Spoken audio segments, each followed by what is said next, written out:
Dear students of class 9, welcome back to your online class. Students, how are you? I hope you all are fine and doing well. Students, previous video के माध्यम से हम लोगों ने word के विषय में पढ़ा था। वर्ड किसे कहते हैं, वर्ड के कितने भेद होते हैं और वर्णमाला में कुल कितनी वर्णमालाएं होती हैं, वर्णमाला की कुल कितनी संख्याएं होती हैं। ओके, आज का हमारा टॉपिक है शब्द विचार। आज हम लोग शब्द के बारे में पढ़ेंगे। स्टूडेंट, शब्द किसे कहते हैं? तो वर्णों के सार्थक समूह को शब्द कहते हैं। वर्णों के सार्थक समूह को शब्द कहते हैं। ऐसा समूह जिसका कोई अर्थ निकले उसे शब्द कहते हैं। स्टूडेंट्स, शब्द के कितने भेद होते हैं? शब्द के कुल 4 भेद होते हैं। कौन कौन से? अर्थ के दृष्टि से शब्द के भेद, ओके, व्युत्पत्ति बनावट के आधार पर शब्द के भेद, स्रोत के आधार पर शब्द के भेद और प्रयोग के आधार पर शब्द के भेद। पहला है अर्थ की दृष्टि से शब्द के भेद। अर्थ की दृष्टि से शब्द के 2 भेद होते हैं। कौन कौन से? सार्थक शब्द। सार्थक शब्द किसे कहते हैं? स्टूडेंट, सार्थक शब्द है जिसका कोई निश्चित रूप से अर्थ हो, उसे सार्थक शब्द कहते हैं। ओके, जैसे मेज, किताब, भोजन, आम आदि। ओके, निरर्थक शब्द। निरर्थक शब्द हिंदी व्याकरण में जिसका कोई अर्थ नहीं होता उसे निरर्थक शब्द कहते हैं। ऐसे शब्द किसी आवाज का सूचक होता है, जैसे खटखट मत कर, खटखट, खटखट, खटखट मत कर, मत कर अर्थात आवाज मत कर। ओके, कभी कभी निरर्थक शब्द सार्थक शब्द के साथ आकर अर्थ प्रयुक्त करता है, जैसे पानी वानी। तो पानी क्या है? सार्थक शब्द है, लेकिन वाणी का कोई अर्थ नहीं है, लेकिन सार्थक शब्द के साथ कभी कभी ऐसे शब्द प्रयुक्त किए जाते हैं। ओके, अब सेकेंड वन है हमारा, कौन सा? सेकेंड कौन सा है? व्युत्पत्ति, बनावट के दृष्टि से शब्दों के भेद। सेकेंड है बनावट की दृष्टि से शब्दों के भेद। बनावट की दृष्टि से शब्द के कितने भेद होते हैं? 3 भेद होते हैं। सेकेंड वन, बनावट की जिसे व्युत्पत्ति भी कहते हैं। ओके, व्युत्पत्ति, व्युत्पत्ति, बनावट, ओके, बनावट की दृष्टि से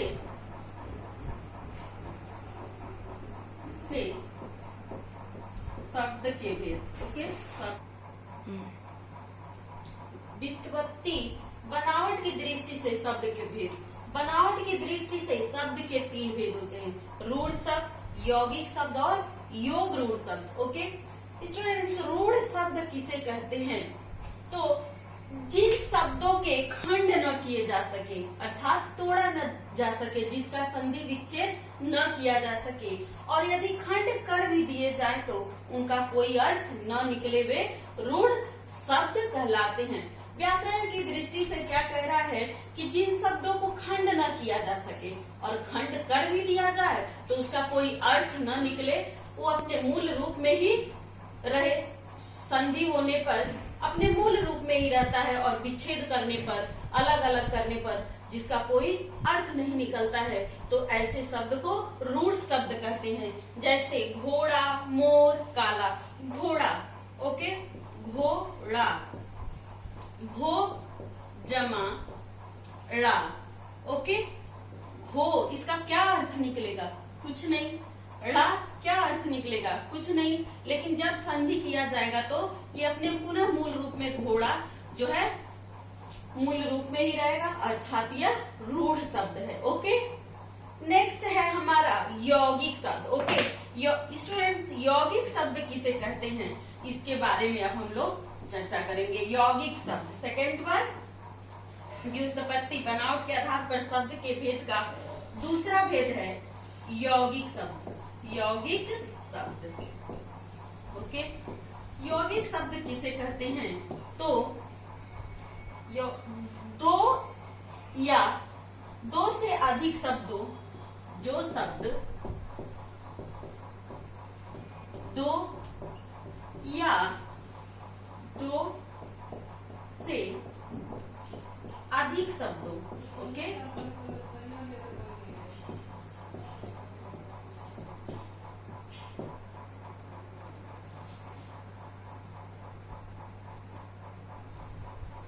अथवा शब्दांशों के मेल से बने हो, अथवा शब्दांशों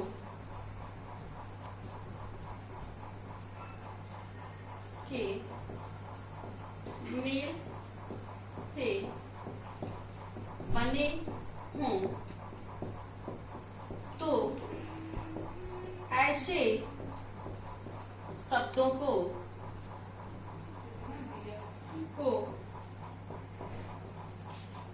यौगिक शब्द कहते हैं, ओके। यौगिक शब्द कहते हैं। जैसे पाठशाला, ओके, पाठशाला।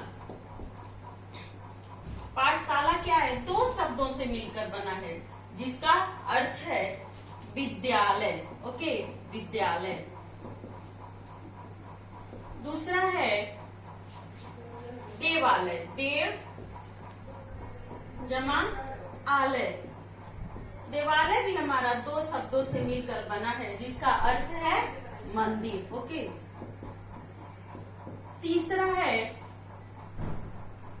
योगरूढ़ शब्द। व्युत्पत्ति बनावट के आधार पर शब्द के भेद का तीसरा भेद है योगरूढ़ शब्द। योगरूढ़ शब्द, ओके।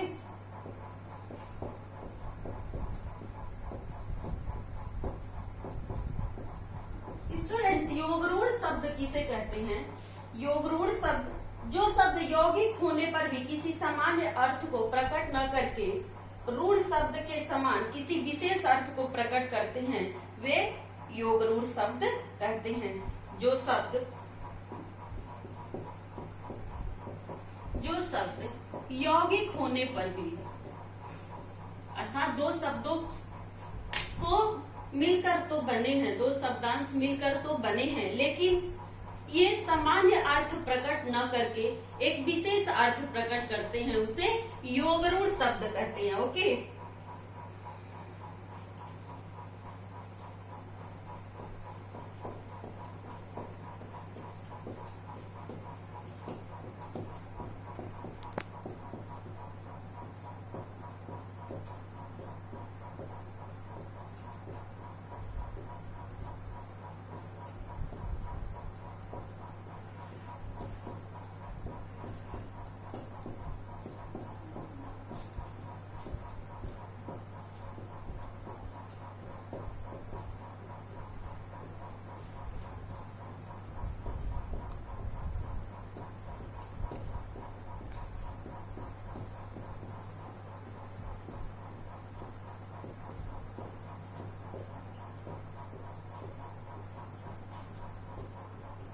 स्टूडेंट्स, तो योगरूढ़ शब्द क्या है? जो शब्द यौगिक होने पर भी सामान्य अर्थ प्रकट न करके एक विशेष अर्थ को प्रकट करे, उसे योगरूढ़ शब्द कहते हैं। योगरूढ़ शब्द और बहुव्रीहि समास एक जैसा होता है। उदाहरण है लंबोदर, लंबा है उदर, जिसका अर्थात कौन? गणेश। स्टूडेंट्स, लंबा है उदर, जिसका क्या अर्थ है? इसका, जिसका पेट लंबा है। तो सब जिसका पेट लंबा है सबको तो गणेश बोल नहीं सकते हैं, एक विशेष अर्थ को प्रकट करता है। दशानन, 10 है, आनंद जिसके अर्थात 10 है, मुख जिसके कौन? रावण। इस प्रकार व्युत्पत्ति के आधार पर शब्द के 3 भेद होते हैं, रूढ़, यौगिक और योगरूढ़। अब हम लोग पढ़ेंगे स्रोत के आधार पर शब्द के भेद। स्रोत के आधार पर शब्द के 4 भेद होते हैं। कौन कौन से? तत्सम, तद्भव, देशज और विदेशी, ओके। स्रोत के आधार पर शब्द के भेद।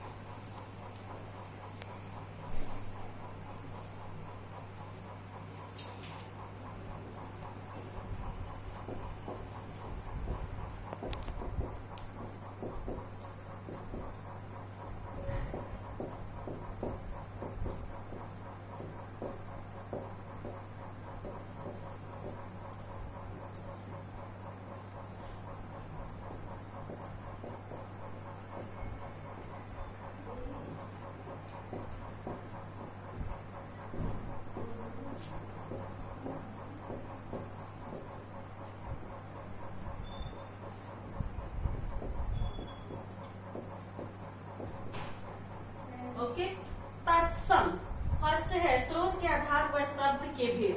पहला है तत्सम। स्टूडेंट्स, तत्सम शब्द किसे कहते हैं? तो जो हिंदी भाषा में संस्कृत का जो शब्द है वो मूल रूप में हिंदी में प्रयोग किया जाता है, वही तत्सम है। तत्सम का अर्थ है तत् जमा सम। तत् का हिंदी में क्या अर्थ हुआ? उसके ओके, और सम समान, उसके समान, अर्थात किसके समान? संस्कृत के समान। तो जो शब्द संस्कृत के समान, संस्कृत का जो शब्द हिंदी भाषा में प्रयोग किया जाता है वही तत्सम शब्द है। जैसे जिह्वा, जिह्वा क्या है? जिसका हिंदी अर्थ क्या होगा? जीव। जिह्वा संस्कृत का शब्द है जिसे तत्सम शब्द कहते हैं। क्षेत्र अर्थात खेत, जो तत्सम शब्द है। और तद्भव क्या है? तो तद्भव शब्द ऐसा शब्द है जो संस्कृत का शब्द है लेकिन उसका रूपांतर हिंदी में, जैसे नेत्र, नेत्र का क्या है? आंख। ओके, पितृ, पिता। इस प्रकार तत्सम और तद्भव शब्द में अंतर है। देशज, देशज शब्द क्या है? जो किसी प्रांत या क्षेत्रीय भाषा में जो शब्द प्रयोग किए जाते हैं उसे देशज शब्द कहते हैं, जैसे लोटा, गोड़ आदि। ओके, इसके बाद आता है हमारा विदेशी शब्द। विदेशी शब्द क्या है? इसे आगत शब्द भी कहते हैं, बाहर से आने वाले शब्द। ओके, विदेशी शब्द किसे कहते हैं स्टूडेंट्स?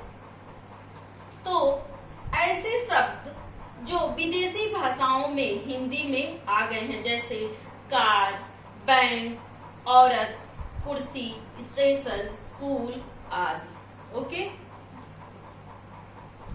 स्टूडेंट्स, आज के वीडियो में हम लोगों ने शब्द के 3 भेद के बारे में पढ़ा है।